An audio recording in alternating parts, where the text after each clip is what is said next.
Bienvenido al podcast de Way. Si quieres aprender inglés y hablar como un nativo, estás en el sitio correcto. Hemos ayudado a miles de personas como tú a cambiar vidas aprendiendo inglés. Visita nuestra página web de way.es para conocer más sobre nuestros cursos, los cuales incluyen un examen oficial de Language Cert tras su finalización. Todos los títulos de Language Cert están aceptados a nivel mundial y los puedes realizar desde la comodidad de tu casa. Welcome back, everyone, to another episode of Pronunciation Clinic, the podcast series where we dive deep into the world of phonetics and explore the sounds that make up the language we speak. I'm your host, Aurelia, and I'm coming directly to you from the classroom.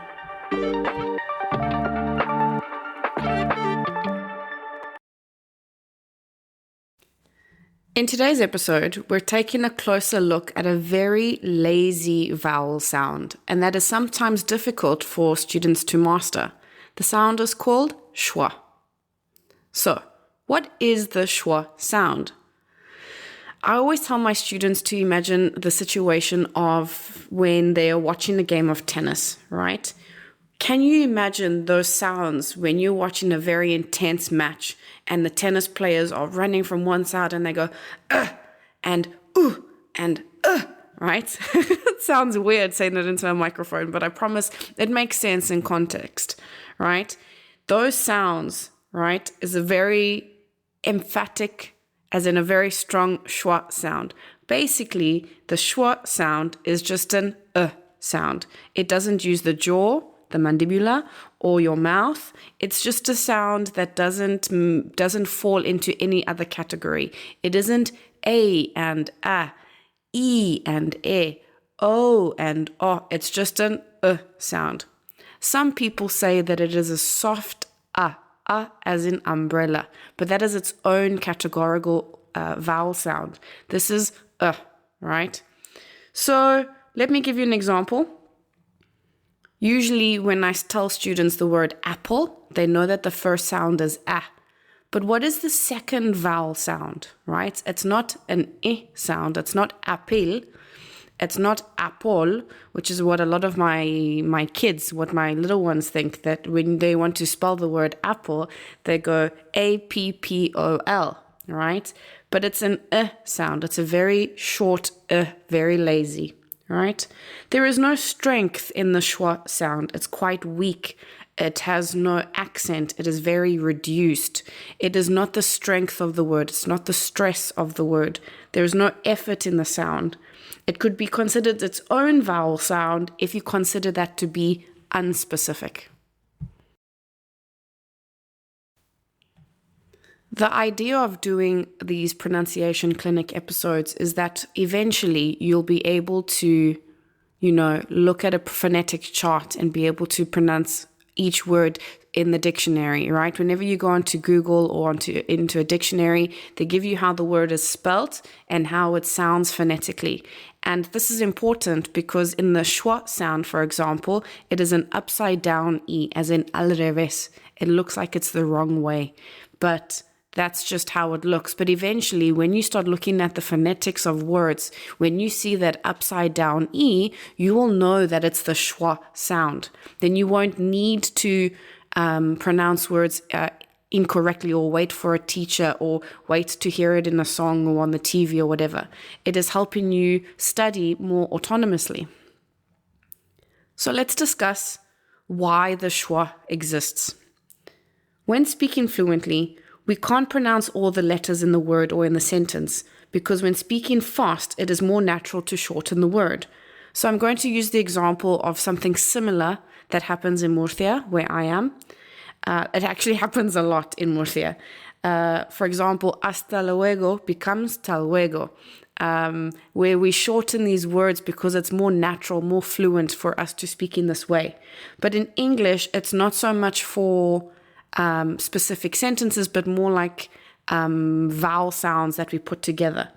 And if you don't sound like that, if you don't use the schwa, you sound slightly more robotic, more formal. It doesn't sound natural at all. We are going to break up the schwa into two different types. the schwa that we use in a word and the schwa that we use when we put words together to make a sentence.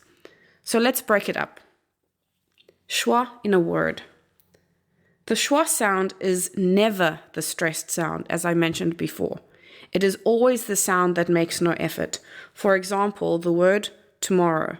It is not tomorrow as in dos. It's not tomorrow, it's tomorrow.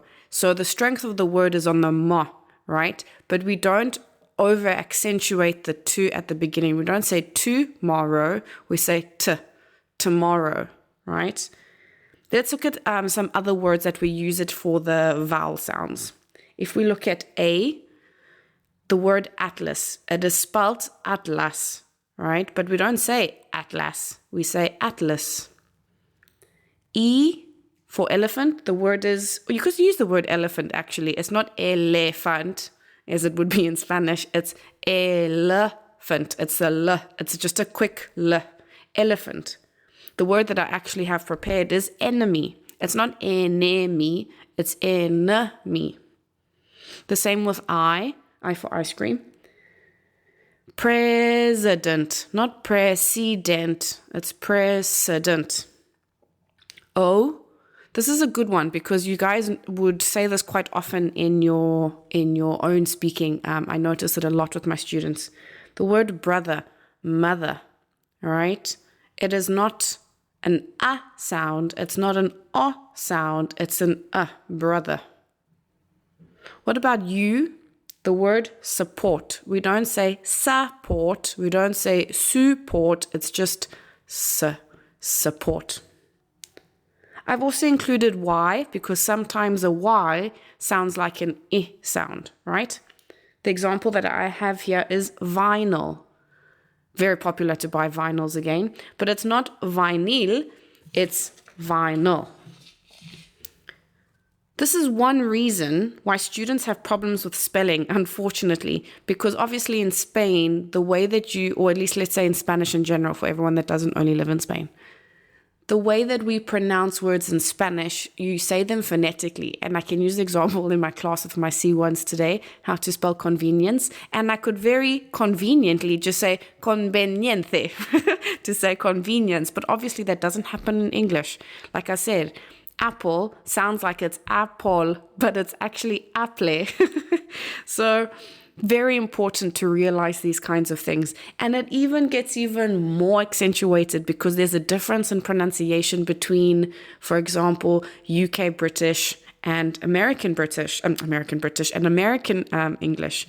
The perfect example is using the ER sound. So R is always accentuated in American English. Not always, let's say the majority of the time. Let's use the example of mother. They would say mother, father, sister, right? There's an at the end. But in British English, it's more just mother, father, sister, brother. It's not accentuated either way. It's very, very flojo.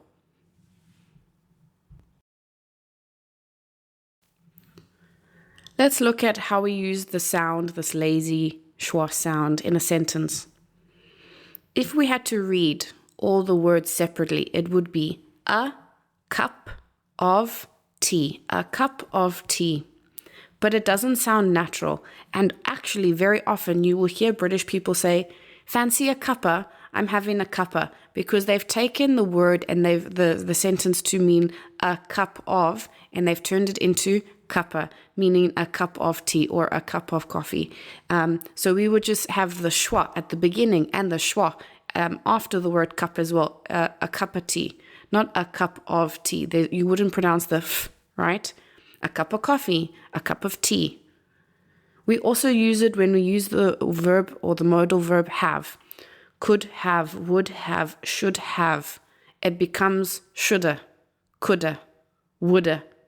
There's actually quite a few natives that when you break it down, they think that it sounds like could of, should of, would of, when actually it's have. And not a lot of people realize this because of the schwa.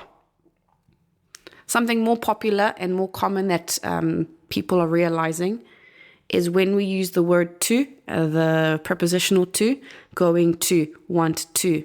In speaking, often it is wanna, gonna. I want to go buy a cup of coffee. Quite a few schwas in that sentence. Please don't use this in your writing. Remember that even if you are making these shorter when you are speaking, spoken English and written English are not the same. So we're specifically thinking about things when we are speaking. I've made a note here also. My note is, it sounds quite similar to the Spanish but more relaxed. So I hope that makes sense. So the Spanish is just the sound, right? In English, it would be the sound of a or a. In Spanish, it is right? So it is quite similar, but it's less stressed. It's less strong. It's just an sound, right? So what I've done for the next thing here, something that you need a little bit of time for, so get yourself comfortable. If you are studying in front of the TV, or not in front of the TV, let's say, studying while you're being more active, obviously you can just count this in your head, but I've created a story, all right? So I'm going to give you a bit of a story dictation, and there are a couple of schwa sounds in the story dictation. The idea is for you to be able to sit down, find a quiet moment, and write down all the different schwa sounds that you hear. That's a bit intense. There are 25 of them. There are quite a few. That's not repeating the words, just individually 25 different words. But if you're not in the mood, you can just count them in your head and see where they are in the story. I'm not going to tell you what the words are. I'm going to leave it on my transcript that you can download from the blog at your own leisure whenever you want. Okay, everyone, are you ready? Let's begin. Once upon a time in a quaint village, there was a charming little bakery owned by a happy baker named Oscar. Oscar was famous for baking delicious treats that brought joy to all the villagers. One fine day, as the sun shone brightly in the sky, Oscar decided to experiment with a new recipe. He thought, I'll add a dash of cocoa and a pinch of cinnamon to create a special treat for the townspeople. He gathered the ingredients and began to mix, his hands moving with a rhythmic precision. As the aroma wafted through the air, the villagers couldn't resist the tempting scent. They gathered around the bakery, eager to taste Oscar's creation. With smiles on their faces, they savored the tasty treats. Oscar, pleased with a positive reception, decided to name his new creation the Happy Surprise. Word spread quickly about the happy surprise, and soon people from neighboring villages came to experience the magic of Oscar's bakery too. And of course, Oscar's bakery continued to be successful, spreading joy and sweetness throughout the land. The end. Now, when I created this, I found, like I said, 25 individual schwa sounds. But don't worry, if you want to find them specifically, you can find them on the blog when you download the transcript.